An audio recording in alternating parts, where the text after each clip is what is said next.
السلام علیکم جی، زاویہ براق سے میں ہوں آپ کا میزبان بابر علی اور میرے ساتھ موجود ہیں ڈاکٹر علامہ نوید اقبال صاحب۔ ڈاکٹر صاحب، سفر کی نماز کے بارے میں شریعت کیا کہتی ہے اور اس کی کتنی مقدار جو ہے مقرر کی گئی ہے کہ کتنا سفر ہوگا تو آپ کے اوپر سفر کی نماز فرض ہوگی؟ جی، بسم اللہ الرحمن الرحیم۔ شرعی طور پر نماز کے جو مسافر کے احکامات ہیں ان میں سے پہلی بات تو یہ ہے کہ یہ حدیث پاک میں ہے کہ حضور سید عالم امام الانبیاء علیہ السلام نے ارشاد فرمایا کہ یہ سفر کی نماز تمہارے لیے اللہ کی طرف سے صدقہ ہے اور اس صدقے کو قبول کرو۔ اس حدیث کی بیس پر احناف جو ہیں، انفی اسکول آف تھاٹ جو ہے، انہوں نے کہا ہے کہ سفر میں نماز فرض ہی قصر ہے۔ جس طرح بندہ سفر میں نہ ہو تو پوری نماز پڑھنا فرض ہے، اسی طرح احناف کا نظریہ یہ ہے کہ سفر میں نماز فرض ہی سفر کی ہے۔ جب بندہ مسافر ہوتا ہے تو صرف فرض کی نماز جو قصر نماز ہے وہ فرض ہوگی۔ تو اس میں سفر کتنا ہے یہ مختلف احادیث کی روح سے جو احناف کا نظریہ ہے بڑا اتھینٹک ہے، اگرچہ کچھ دوسرے لوگوں نے رائے دی ہے لیکن وہ قابل قبول نہیں ہے، کوئی اتنی اتھینٹک رائے نہیں ہے۔ وہ ہے 97 کلومیٹر موجودہ دور کے حساب سے، اور اس کی بیس جو ہے وہ احادیث پر ہے۔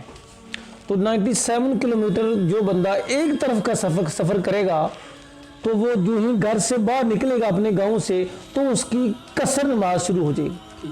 قصر کا مطلب یہ ہے کہ وہ جو چار پڑھتا ہے، مثلا عصر کی چار ہے، ظہر کی چار ہے، عشاء کی چار ہے، تو ان میں سے آف پڑھے گا تو دو دو کر کے پڑھے گا، البتہ جو وطر ہے وہ 3 مکمل پڑھے گا۔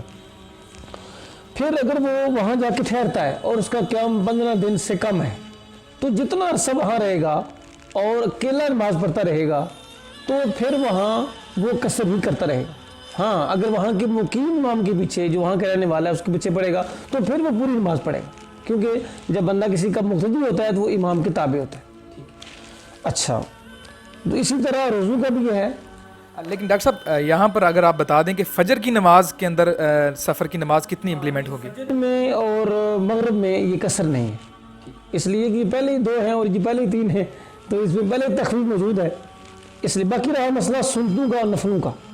اس کے بارے میں یہ ہے کہ مسافر کی 2 صورتیں ہوتی ہیں، یا تو سکون سے جا رہا ہوتا ہے، گھر میں موجود ہوتا ہے اپنے کسی جگہ پر جا کر، اگر وہ سکون میں ہو تو پھر جو ہے وہ سنتے ہیں، اس کو پڑھنی چاہیے ٹائم اس کے پاس ہو تو۔ اور اگر وہ اضطراب میں ہو، جلدی ہے جی، گاڑی دوسری ہے جی، گاڑی نہ چلی جائے، یا اور اضطراب میں ہے، وہ صرف فرض پر ہی اکتفا کر لے، اس کا وہ شرعی حکم جو ہے وہ پورا ہو جائے گا۔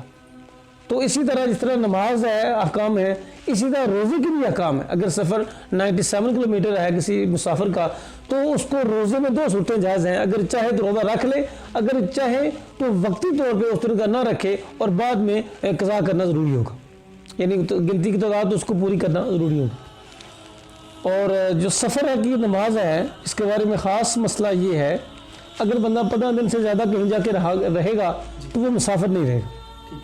پھر دوسری ایک مسئلہ یہ بھی ہے کہ ایک ہوتا ہے بندے کا وطن اقامت جہاں رہتا ہے، ایک ہے اس کا ذاتی گھر، 2 اس کے جگہ ہے۔